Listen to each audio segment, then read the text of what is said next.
So I don't talk a lot on this channel about my iPhone and how I use this, and more importantly, how I get the images that I take on it. If you guys follow me over on Instagram, I post quite a few Instagram stories on an almost daily basis, and I would say almost 100% of these are taken with my iPhone 15 Pro Max. iPhones nowadays are just ridiculously good cameras, both for photography and for filmmaking, and I wanted to make a video explaining my process of how I use my phone, and more importantly, how to get great images and great footage out of your iPhone. I use my iPhone on the filmmaking side for recording some YouTube content. Typically, I'll bring it along when I don't want to bring a bigger camera. It's helpful to kind of just have this in your pocket and film some stuff while you're out shooting, some behind the scenes so you can recap it later.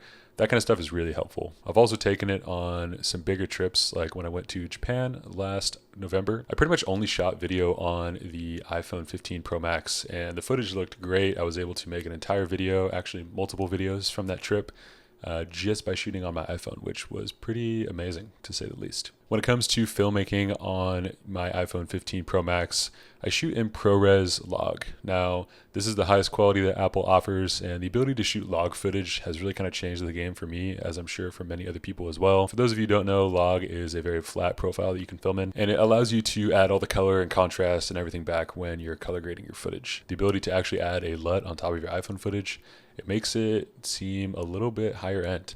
And not to say it's going to look like a professional camera by any means, but it does kind of get a little bit closer than it was. Obviously, the ability to shoot ProRes as well is a very welcomed addition. It's been there for a while now, I think, though. This isn't the first phone to have ProRes, but the ProRes log option is something that I use pretty often, and I find the footage to be really nice to work with. I don't use any sort of ND filters or external microphones or anything like that. The goal of this, and with photography as well, is to keep the iPhone very minimal, not add any accessories on. If I'm going to do that, I might as well just use an actual camera. The whole point of the iPhone to me is you can pull it out of your pocket, record something, and then continue living in the moment. Now, my color grading process is pretty simple for iPhone footage. I'll drop on a conversion LUT made by my friend Evan, which I'll link down in the description. Evan's an amazing colorist, and we've been actually working on some cool projects together, which I'm excited to talk about here in the next few months. But Evan's an amazing colorist, and he makes some really great LUTs, especially if you're looking to convert your footage to Rec 709 before you add any sort of creative LUT. Evan is the man, and I'll link his LUTs down below. But I'll typically drop one of his on there, and then I will apply a creative LUT. And between those two, the footage looks great. I'm able to actually use it in YouTube videos. I'm able to export in 4K, and I'm very happy with the results. Now, when it comes to the photography side of things, I think a lot of people want to know how to take better iPhone photos. And whether you're a photographer, whether you're not, we all have these phones in our pockets now, and taking pictures has become a part of our everyday life. Whether you want to share with friends and family or actually take some cool photos to share on Instagram, whatever it may be, iPhone photography has become a lot more popular lately. And there are definitely certain ways to get the best out of your iPhone, specifically when taking pictures. So when it comes to the actual format that you're shooting in, I typically don't shoot in RAW. I find that I don't need to. The edits that I do are pretty minimal, so I find that it's helpful to actually just shoot in the native JPEG or HEIC mode, whatever it is. Keeps it simple, and it allows me to get the results that I want, so I don't really find the need to shoot RAW too often, if ever. I think one of the most underutilized tools in the iPhone's arsenal is the exposure tool. And I typically will bring this down a considerable amount when I'm shooting. iPhones have gotten a lot better with their exposure tools, so you're able to kind of bring the overall exposure of the image down to your desired liking. Typically for me, iPhones expose a little bit too bright, so I like to bring that down, and I can always bring it back up in post. But I find that reducing the overall exposure of the image yields a better product for at least the way that I like to shoot and edit. Now, to actually activate the exposure tool, you can simply just tap on your screen and drag down the exposure slider to your desired liking. You can also press and hold on the screen to get an auto exposure and focus lock, which is also helpful for things like video. Now, my next piece of advice is to only use the optical zoom on your iPhone. Now, this is going to be different for any iPhone or phone out there.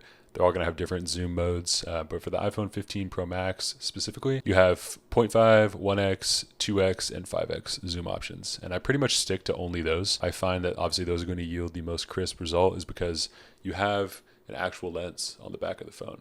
And instead of actually digitally zooming, you're not going to be able to get as crisp of an image. And I find that when you're shooting, especially with the 2x or the 5x, there is a sort of a minimum focusing distance that the actual lens needs to be in proper focus.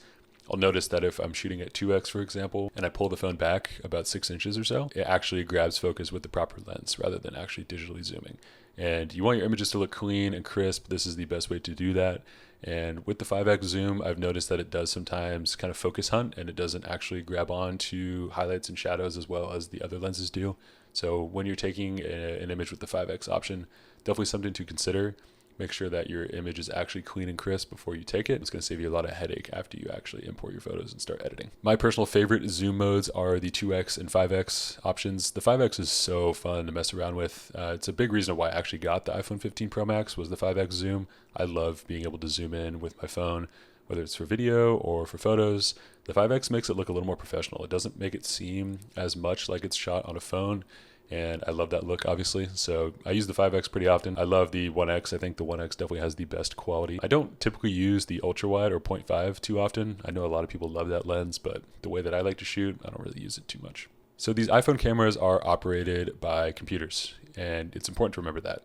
The iPhone is always going to expose what it thinks is best, and iPhones definitely do a better job than pretty much any other phone out there. And they've always really kind of been at the top in that regard. But I find that if you're looking to avoid images that kind of look like they've been taken on a phone, you want to avoid kind of really high dynamic range scenarios, because it's pretty obvious that a phone was shot in that situation. Really bright highlights and really dark shadows. iPhone's going to perfectly expose that no matter what because of the technology inside of them. But if you're a photographer or a filmmaker in any capacity, you know that pretty much all cameras do not expose like that because they don't have nearly as much technology going on inside as phones do. And you're using actual lenses, you're using mirrorless cameras or optical viewfinders, all that fun stuff. And you get this kind of natural dynamic range compared to an iPhone. Now for me, if I'm exposing for the highlights, for example, I would expect the shadows would be a bit darker. And so when I'm editing, I like to kind of remember this and make the images feel a little bit more how I saw them rather than how the camera actually interpreted the light. On the reverse side, if you're exposing for the shadows, your highlights are likely going to be blown out. Typically, there's no need to bring those back necessarily if you don't want them to. This is all personal preference, but if I'm trying to emulate the way that my actual photography cameras compose and shoot images, it's important to remember how they actually expose and how the meters work when you're shooting with your iPhone. When it comes to editing, I have several options that I love to personally use. I keep it pretty simple. I don't really like to kind of meander around and try to find different apps. I have a few that work and I've been using them for a number of years. If you guys want a kind of film tone to your iPhone images, there's no better than VSCO. It's always been the best and they continue to just get better and better over the years. I've always used VSCO and it's been a key component of my iPhone photos. If you see any images taken on my Instagram stories, they're all shot on my iPhone and then processed in VSCO. It's just the best. It's simple. The colors are amazing, and I would highly recommend paying for their premium version. It's very worth it. When it comes to adjustments that I can't do in VSCO, I typically use Afterlight. I find that this is also a great app. Been using it for many, many years. And between these two, these are really only ones that I need to use. There's no need to overcomplicate it. There's no need to import it into Lightroom necessarily if you don't want to. I like to keep things simple. And between these two apps, it's plenty for me. The coolest thing about Afterlight is their ability to adjust a tone curve, which you can't do in VSCO. Would love if you could, but that's typically why I use Afterlight, is if I need to adjust the tonality besides highlights and shadows. Afterlight is the best way to do that, and it's very simple and easy to export back to your camera roll. I also love using Unfold for planning my posts with stories or actual carousel images. I find that Unfold is just the best. Unfold was actually founded by one of my really good friends, Andy. He and his business partner really made such a beautiful app. I've been using it for quite some time now, and I find that it's the best way to kind of plan your Instagram feed and also be able to export your posts. So that's kind of what I typically use once I'm done and I'm ready to actually share. But between those three apps, I keep things very simple. Now, with all this being said, iPhones have come a long way since the original iPhone. And the cameras are just absolutely incredible now. But again, at the end of the day, they are just a phone. I will pretty much always prefer an actual camera over my phone. The reality of it is they're always in your pockets. So we're getting used to shooting with them more and more. As we continue to see Apple and other phone manufacturers innovate as time goes on, I do think the gap between phone cameras and actual cameras is going to become less and less over time. Now, with all this being said, if you guys have any questions regarding my iPhone process, again, I keep things pretty simple. I think I've outlined it pretty well in this video, but happy to answer any questions down below. Thanks so much for watching, and if you guys can't tell, I'm actually filming on a new camera right now, which I will be talking about soon in the next few videos. Fuji XH2S. With all that being said, thanks so much for watching, and before this video wraps up, I did want to take a moment to thank today's sponsor, which is Squarespace, for sponsoring today's episode. Now, as you guys know, Squarespace is a longtime supporter of this YouTube channel, and I can't thank them enough for their continued support. Simply put, Squarespace is just the easiest way to build any sort of creative website, whether you're looking to build a gallery page to display different projects, or have an e-commerce site to sell some sort of goods, physical or digital.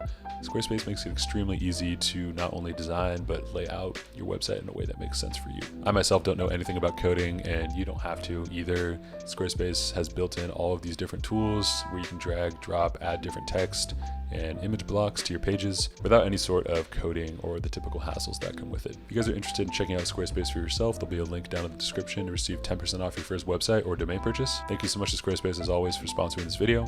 Thanks you guys for watching. See you in the next one.